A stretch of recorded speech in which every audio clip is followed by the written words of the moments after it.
I've experimented with more than psychedelics, though. I've touched on all classes of drugs, bar opioids, really. With the exception of Kratom, I've never explored that class, and I don't really have any. I've never had any intention to. With the exception of Kratom. Yeah, like I've explored Kratom. I had an issue with Kratom, but it's not really a traditional opioid. It kind Mm. of has like serotonergic effects. It has effects on the dopamine system. It has it's kind of acts as an SSRI in a way. It's not really a pure opioid. But I've never explored the class of opioids, but pretty much every other class I've dipped my toes in and tried. So I'd love to start with just talking about Kratom because it seems to be something that's just passed around casually, maybe at a music festival or people even doing work are like, oh, Kratom gives me energy. I've tried it once and it's totally legal, right? I did. Yeah, I had to redo some driver's training once, and I remember doing my driving test on Kratom, and it just helped me be so much more calm. It's like it didn't in my head. It wasn't really a drug. It was just something that helped give me a bit more clarity and calm me down. But it was shown to me through years of using it. It definitely is a drug. So it's an opioid? It has. It's a partial opioid agonist. I'm not too refreshed on the actual data on it. We could do a quick search and find out, but it's not a traditional opioid. No. It has effects on the opioid system in the brain, but it's not gonna be a full blown thing. Something like it's not gonna be anywhere close to heroin. Okay, and opioids are a class of drug that plays on oxytocin. Is that correct?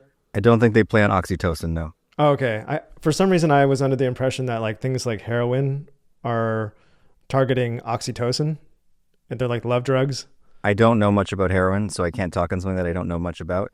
But I do know that when you work out really hard, you get like a high from the endorphins. Okay. Endorphins are like your body's natural opioids.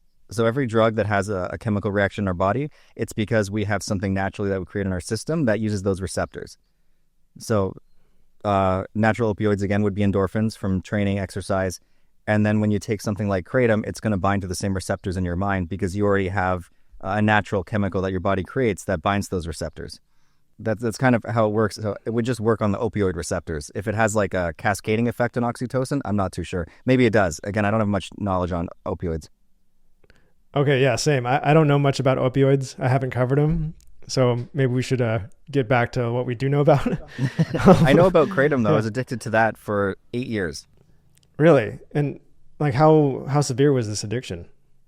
Um, so for the first 2 years, it was a very slow build, like, or I guess you could call it a slow burn, depending on how you want to look at it. It was like the first 2 years, I would take it a few times a week.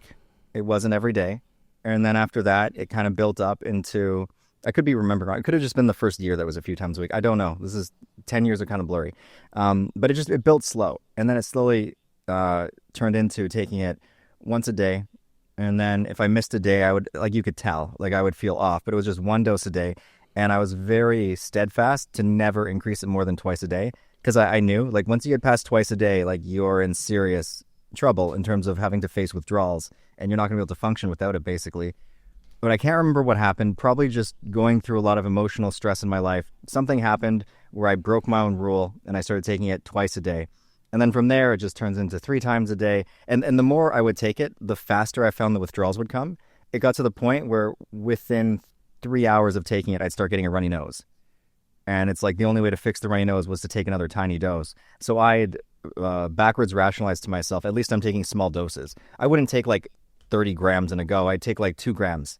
But I'd take 2 grams and then a few hours later, 2 grams. And then I just keep doing that all day. So it got to the point where I was taking 10 to 13 small doses a day just to fend off the withdrawals. And it makes you feel like this. Like you go up for a second and then you drop. And then you've got to kind of like measure what you're doing in the day around the times that you're up. So it feels like everything's got a timer. You're like, okay, I have to edit this video, but in 30 minutes I'm going to drop. So I have to take a break and then wait for the kratom to hit. Like it's a really horrible feeling. Wow, that's insane. So it got to a certain point where you were like, I need to stop cold turkey, or how did you eventually stop? I quit 8 times over those times. I would go on for like 6 months or 6 to 8 months, and then I would quit for 4, and then I'd be like, now I can control it. And I'd start taking it once a day again, and then twice a day again. And then the same pattern would keep repeating for 8 years. And then like I could never make it past 4 months clean. I'm now past a year. I haven't touched it in a year. And I'm at the point now where I would never touch it again. I have like zero I'm smart enough now to realize that if I take it once, I'm going to end up back taking it 10 times a day again.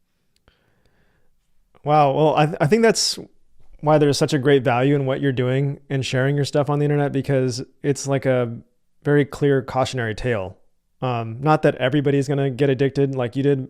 But I think you're very clear on your channel when you say like, this is my personal experience. I've always heard you say that. Yeah, no, and it's true. But here's the thing. I was fine just doing it once a day, never broke my rules for so many years. But everyone has a breaking point. Like it took something really traumatic in my life to push me to the point where I broke my rule.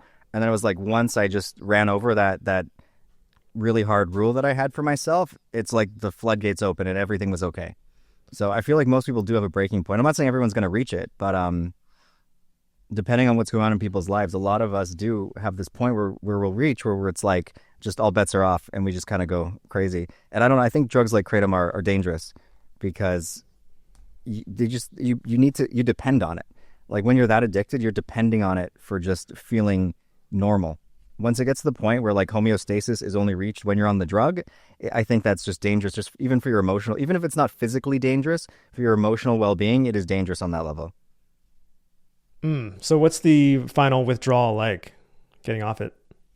Well, the withdrawals were awful, depending on how the withdrawal intensity increased, depending on how often you would take it. Not necessarily the dose. Like I found withdrawals from, say, taking 1 8-gram dose a day were not as bad as taking, say, 10 grams total in a day, but constantly throughout the day. So as the more frequent your use is, the worse the withdrawals are. Did you stop cold turkey? Yeah. Yeah, I couldn't do the taper thing. I would start tapering and then something would happen in the day and I'd find I'd just be taking more. But yeah, I stopped. The withdrawals were a lot of restless leg, which doesn't sound that bad, but like my legs would just be flipping and kicking all night. And like you're like smacking your legs, trying to like stop kicking. And nothing you do will stop your legs from kicking. So you don't sleep and you are you're mentally exhausted, but you feel like you have so much energy physically. So like you want nothing more than to sleep, but your body won't let you sleep. I was taking like one full Xanax a night to try to sleep during the initial withdrawals, I was just desperate and it wasn't working. Like the withdrawals were stronger than a Xanax bar, which was crazy to me. Wow.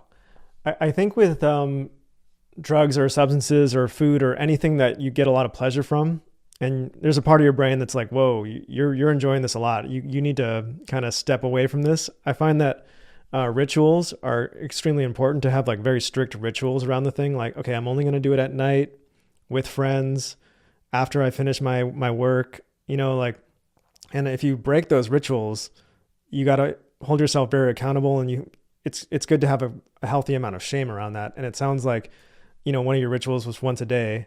And then once you broke that and went to twice a day, it was kind of like the floodgates just broke open. Yeah. It was as soon as I broke that very strict rule I had. And I also had a rule with, say, things like MDMA, not more than once every 2 months, like at the absolute minimum. And then I had issues with MDMA when I broke that rule. So I don't know. I've always kind of like teetered between being really good and really disciplined. And then I'm on the flip side of that. I'm like very black and white. Either I'm totally disciplined or I'm just this lunatic drug addict. And there's no middle ground. It's just one or the other. Yeah. Do you have any kind of like general advice for people who are dealing with an addiction? Are there any tips that you'd give to get off, that like general advice? I am absolutely no expert on this. For me, what it took was just reaching a point where I was just so miserable, needing to, say, drink this green sludge every day, that like it just became more uncomfortable staying in the same, than changing. I feel like people have to reach that point. But as long as like you're still comfortable with what you're doing, it's really hard to push yourself to make a change.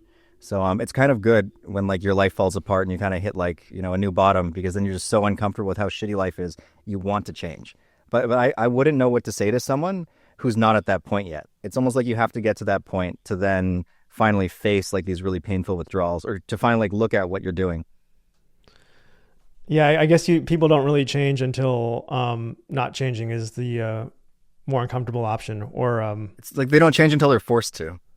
Right. Yeah, I had a friend who struggled a lot with sugar addiction, which is like very serious, and he knew about how bad this addiction was, so his plan was to just gorge himself with so much sugar to get very physically sick that he would never want it again.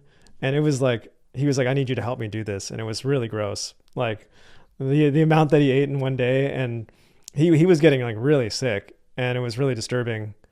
And ultimately that did not work because like 2 days later he was looking at a donut and he was like, I need that. I was like, wait, remember how bad you felt? He's like, no, I need that. That reminds me of kids with smoking. You know, the technique of you catch your kids smoking back in the day was force them to smoke a whole pack of cigarettes so they get so sick they never touch it again. I don't think any of that shit I works. don't think that works. No.